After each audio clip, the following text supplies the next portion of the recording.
Happy New Year, everybody, and welcome to the Early Edge. We are talking college football playoffs, and a little bit of NBA today. Hope your New Year's Eve was great. Hope your New Year's Day is going to be great. Let's look at the recap screen before we bring in the stars of the show. Some good, some bad. Prop is always great. He's entitled to a substandard day here and there. Danny Brasco absolutely crushed it. I hit 3 out of 4. EC 2 out of 3. A lot of green, more green than red here. Absolutely love it. We're going to try to improve on that today for sure.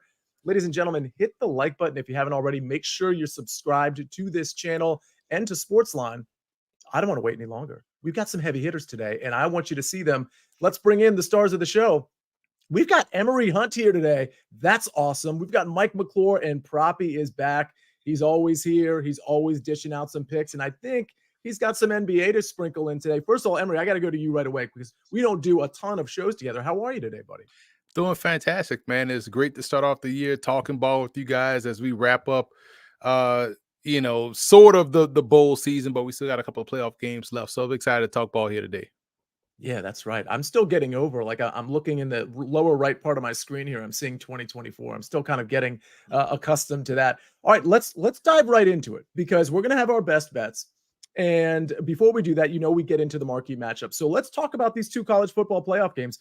The first one starting at 5 o'clock. We've got Alabama. We've got Michigan. Michigan favored here by 1.5 at BetMGM. Money line minus 125. And then we've got Bama on the other side of it at plus 105 if you want to take the money line there. Emory, I'm going to kick it right back to you before I go to Mike McClure here. What are you on here? I mean, you look at the matchup when you factor in how Michigan plays a game. They play the game exactly how Bama did during their heyday, with the Eddie Lacy's, all those offensive linemen, the great defensive front seven. It's the same game. But the difference in this game is that Alabama has the most ultimate X factor in Jalen Milroe, who's a legit explosive playmaker that handles the ball every play. And when that is the situation that you have at quarterback, juxtaposed to someone on the other side that plays an efficient game, does not make the mistake type game, but can he play above the X's and O's? That's the difference in this matchup. And if all things are being equal, you look at Alabama having the best corners that Michigan has faced all season long, plus the guy that's a +1 at quarterback that plays above the X's and O's situationally. This is a big time, tough matchup, in my opinion, for Michigan. Yeah, I tend to agree there. And I'm not sure, Mike, about the JJ McCarthy experience in this one. I've never really been big on JJ McCarthy. We'll see if he shows out today. And by the way, we've got a lot of people in the chat. Emory knows his ball, says Ben Horner. And he knows pocket squares, he says, which is hilarious. And shout out to Ben, man. Yeah, and appropriate. And I don't even know that I mentioned, speaking of you knowing ball, that you hit 2 out of 3 yesterday too. If I failed to mention that, apologies there. Mike, what are you looking at in this one? I know you have, I think it was maybe a preseason play and early in the season play on Michigan. But in terms of breaking this actual game down, what do you like? Yeah, it's fascinating. Sia, all over the season on CBS Sports HQ talked about Michigan, said they were the best team. I bet them. A lot of that was due to their strength of schedule. Their season didn't start until late October. They had a lot of time to prepare for that. Meanwhile, Bama had a kind of an uphill battle to simply get here. So that's kind of why I've been all over Michigan to start. When you look at this game, though, I think that the numbers make sense where they're at. I think it's a one-score game either way, potentially. I think that if someone is to get blown out, I do think Michigan is the side that would get blown out in this game, just depending on the way it goes. If they give up a defensive score early, fall behind 2 touchdowns, it does change their game plan a lot more than it does change the game plan on the side of Alabama. So I do have an official play on this one. But I think the fascinating thing is we are essentially sitting where the market opened on this one. When we look at this, typically you see some strong movement in some of these games early. We haven't. This thing basically opened 1.5 or 2 for Michigan. Total open 46. We bounced to 44.5. We're back up to 45.5 at this point. It's nearly identical to where the market opened it. So it's fascinating to see. I think these teams have great offenses overall. The Michigan defense is very interesting here because they have not really played an offense to the level of Bama in terms of having that true dual threat quarterback in Milroe, who frankly I think is better when he has to create. So should be a fascinating game, and we'll get to my official play here in a little bit. All right. Sean Betty says, that was me, not Ben, that said Emory knows his ball. Well, Ben said it too, but I apologize because I think you did say it first. Hey, Proppy, let me just go to you real quick because I know you don't do a lot of college football. You immerse yourself in pretty much every other sport. But we were talking before we went live. You're pretty excited about this Bama-Michigan game. You're actually going to watch it, right? I am indeed, Sia. I'm fired up. I need something, a little distraction after my Eagles potentially lost not only home field advantage throughout the playoffs, but the division as well. So looking forward to watching this showdown between two of the best teams in college football. That was not a good look against the Cardinals. Shout out to Kyler Murray in that offense, though, because they were really moving the ball. They looked like they had a ton of confidence on the offensive side, so good for them. Let's go to the Sugar Bowl. We've got this one at 8:45. Of course, Michigan is at 5 with Bama. 8:45, we've got the Sugar Bowl. It's Texas -3.5 versus Washington. Emory, I'm going back to you. I think Washington surprised so many people, not just covering against Oregon, but like basically obliterating them. I mean, I think that was pretty much a no-doubter from the jump. And honestly, I was a little surprised too. I've watched Washington a lot this year, and I think they're good. I just didn't realize that they could put it on Oregon like that. Texas is a different animal, though. What do you like in this one? Football at its core is still about blocking and tackling. So when you really boil it down to the matchups here, you look at the point of attack. And this is where Texas has a huge advantage in terms of interior pressure. We talk about Devondre Sweat, the defensive tackle. They are great on the interior. Now, on the other side, Penix is a guy that does a great job with his accuracy, deep ball down the field, can get the ball out quick, has a lightning quick release, but he's not the most mobile guy, right? And so now you look at a situation where he's going to get quick interior pressure. Texas is going to try to, smother him in the pocket and force him to play a one-dimensional game. He does a great job in moving within the pocket and getting rid of the football at different arm angles, but when you're getting that constant interior pressure, it makes it tough. Now on the other side of the ball, Texas, we know Washington has great receivers. We know Texas has the ability to cover, but when you talk about next level speed and explosiveness, you talk about world-class speed at receiver and a quarterback that also can hit the deep ball and Quinn Ewers. It's a fascinating matchup, but at the end of the day, it will come down to O-line, D-line play, and that's where I think this game will be won at the end. Yeah, Joshua John says, people need to give Penix his respect. Your boy can sling it. He certainly wasn't getting respect with a 9.5-point spread against Oregon, but certainly proved himself to be maybe even better than people initially thought. Mike McClure, we go to Texas, Washington. What's your play in this one? Yeah, it's going to be Texas or nothing here for me. Most likely will be a money line play, but I do make the number closer to 7 here for them. Like Emory said, I think they have a distinct advantage with that defensive line and really the second level of the defense. I think that this defense is significantly underrated. I know the Bama team that they beat definitely improved after that loss. Excuse me, but they totally put a defensive clinic on in that game, and I expect the same thing here. I also agree with Emory. I think that the underrated, or the thing that's not talked about enough, is Penix isn't really exactly the dual threat guy. He's got to be able to deliver in the pocket for the most part, downfield, having a ton of success. I don't think he has enough time in this matchup to do it and be accurate. So that, and then the fact he mentioned the speed with Xavier Worthy. Guy's going to get loose, score at least 2 touchdowns in this game, in my opinion. So I like Texas here. That'll be it. All right, we've got some leans to Texas, and later on in the show, we have some official plays on these two games. So stay tuned for that. Where can you make these official plays? Where can you bet these leans? BetMGM. BetMGM has all the action for every sports fan. New BetMGM customers can sign up today and get a first bet offer up to $1,500. If your first bet loses, you will receive up to $1,500 in bonus bets with bonus code EDGE1500. That's EDGE1500. All right, ladies and gentlemen, we got to get to our official plays. Like I said, we're going to sprinkle in some NBA. We're finally going to get Proppy to talk about one of these picks here. But before we do that, we got to hear a message from our partners. We need the sports news anywhere. We've got breaking news to bring you. Then get your sports anytime you want them. Big trade news overnight to discuss. Because we know you need sports all the time. A lot of movement in the rankings this week. A legend adds to their legacy. We're bringing you that breaking news right here on HQ. CBS Sports HQ, anywhere, anytime, all the time. All right, Proppy, we go to you. Cade Cunningham got off the schneid along with the rest of the Detroit Pistons just a couple of days ago. What was it? What were they up to? 29, 30 games lost in a row, and they finally won a game. You're going to the Detroit Pistons with your pick. You're going to Cade Cunningham. Talk to us about it.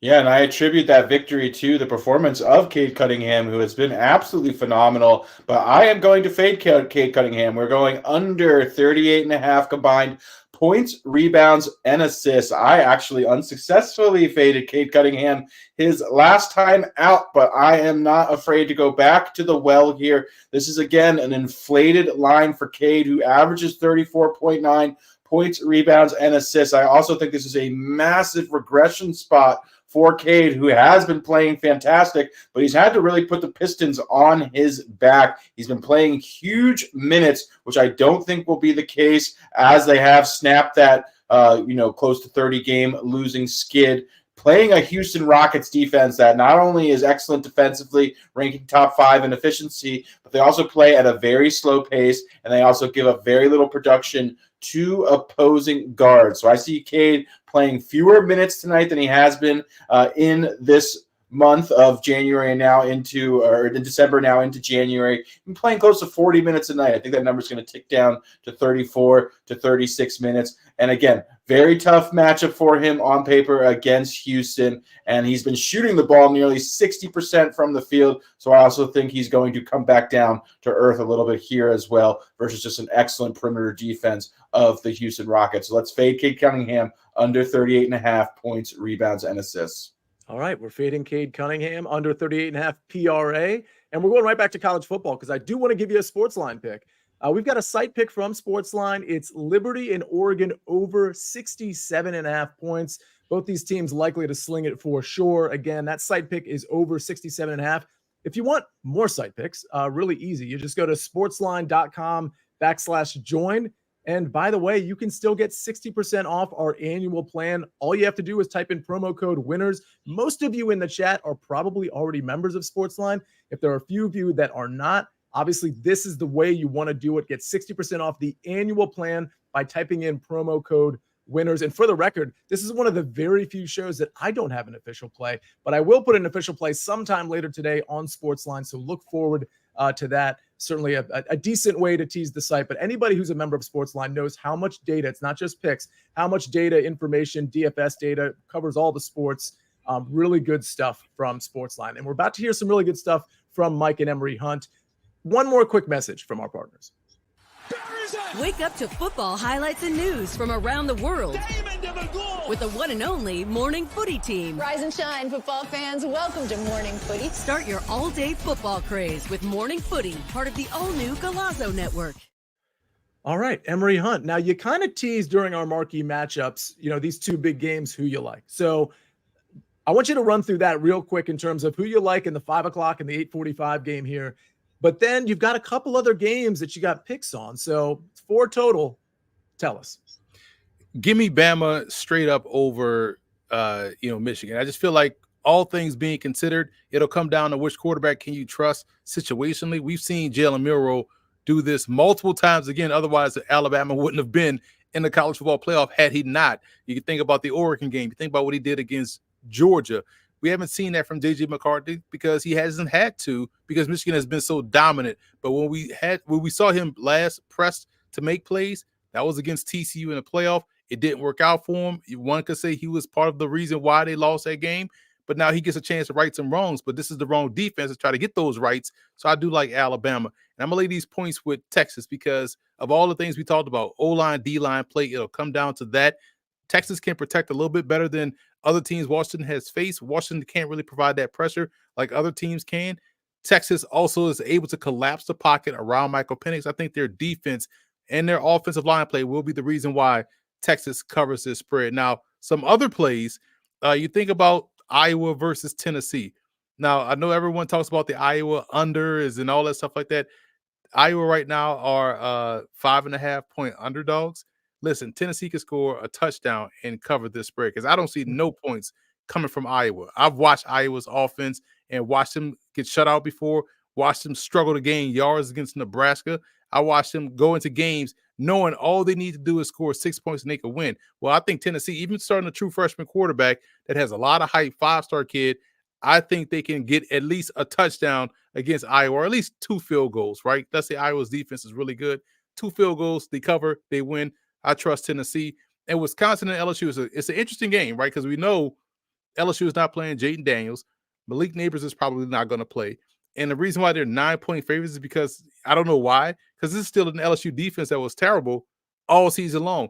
I can trust Wisconsin, with their philosophy of run game defense to keep this one under that number, because I have no clue what to expect out of LSU offensively, but I know what to expect about that defense. So I'm taking Wisconsin plus the points here against the Tigers. This does seem like too big of a spread in that Wisconsin LSU game. I 100% agree with you there. And Tennessee, it's funny because you almost set that up like it's going to be 6-0, which, by the way, could absolutely be the case, or like 10-3 or 13-6. I mean, that is what these Iowa Hawkeye experiences have become. Mike, I'm going to go to you because you have a total. And by the way, Emory, that was so well done. You just covered 4 official picks so well. And you've sort of gotten me convinced a little bit on the Alabama side, because I got to be honest, I've been waffling back and forth between Alabama and Michigan. I was going to put an official play on Michigan. I backed off. And now hearing you and hearing Mike, I'm starting to think I'm leaning towards Alabama here. But Mike, you don't have a play on Bama, at least not for this official pick. You have a play on the total. Talk to us about it. Yeah, going over the total here, Sia, and shop around if you can. There's one remaining 45 in the market right now. 45 is incredibly important here because you do keep a push condition alive in a 24-21 victory. But I'm going over here. I think this thing has a little bit of shootout potential here. When we look at both of these teams, I think they both rate very well offensively. I have some question marks defensively, really on both sides, but when it comes to the Michigan side, I think the metrics get a little overstated because of the level of competition. They spend most of the season playing teams that are nowhere near representative of what they will get to see in these kind of situations. They haven't been put in some of those tougher spots like this. Now they have to defend a dual threat quarterback. I think it might take Milroe a quarter to get going, but if he's in a neutral or trailing game script, that's where I think Milroe's actually going to be the most dangerous here. I think Bama definitely has the quick strike ability, but on the other side, I do think Michigan's offensive line is good enough to actually move the football down the field. So then it becomes, can JJ McCarthy not make a mistake? I tend to think he won't. So I think this game could be very competitive, but I like the over here. I think that Bama's able to push. I think there are a number of ways that things go here. I also think in the event of some sort of lopsided game, I think the team that's winning could absolutely look to run it up just a little bit here. So I think there are a number of paths to get to this over, especially if you can still grab the 45. That, again, keeps that push condition alive at 24-21. Very interesting. Again, the total was another thing I was waffling on. I am very confused on this Alabama-Michigan game. I'll be honest. Before we get the recap screen up here, Proppy, I might kick this to you as well. It looks like both Emory and Mike, you both have Alabama versus Texas in the final. Let us know, who do you think is actually going to be the national champion here? And Emory, I'm going to start with you. Bama, because you have Nick Saban, you have revenge game, all those factors. And to be completely fair and honest, Jalen Milroe is playing a lot better than he did in that loss, which was a very close, game up until Texas started to extend that lead and really pull that thing away and start blowing them out the water. But Texas is going to be facing a different Jalen Milroe, more confident Jalen Milroe, a better offensive approach than what we saw the last time they met in Tuscaloosa. And it's going to be a fantastic game. Mike, who's your national champion? Whoever wins the Bama-Michigan game for sure. I hope it's Michigan just for financial reasons. I have Michigan favored in the game still, -2, right about where the market is. So I like Michigan still. I think that whoever wins this game wins the title. So. All right. Yeah, that's certainly my lean as well. Proppy, I got to ask you, if it's Michigan and if it's Texas, if it's Alabama versus Texas, who you picking? I don't watch very much college football, but I know enough to always back the SEC. I will take Alabama. Smart man. Yes. Nick Saban and the SEC. Those are usually pretty good variables when you are. I'll jump here. I will say this about Texas, though. Mm-hmm. I mean, if you go back to last year, if Ewers doesn't get hurt, they blow out Alabama. Mm-hmm. This year, they beat Alabama. So if there's one team in the country that's not afraid of Bama and the mystique, it's Texas. but I just feel like the Milrow part of the difference in play is going to be the difference. But Texas definitely has what you need to go into a game against Bama, is to not be afraid of Bama. It's that Mike Tyson approach.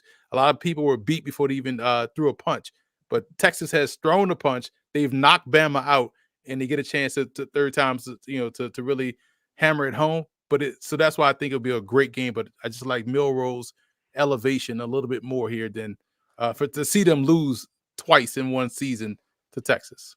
Yeah, I think I'm rooting for the Texas-Bama final. And that's such a good point you brought up about the Longhorns. They're certainly not intimidated by that Bama mystique. All right, let's take a look at the recap screen before we get out of here. We've got 4 picks from Emory Hunt. We've got Mike McClure's got the over. Do we have the recap screen? Are we not putting that up?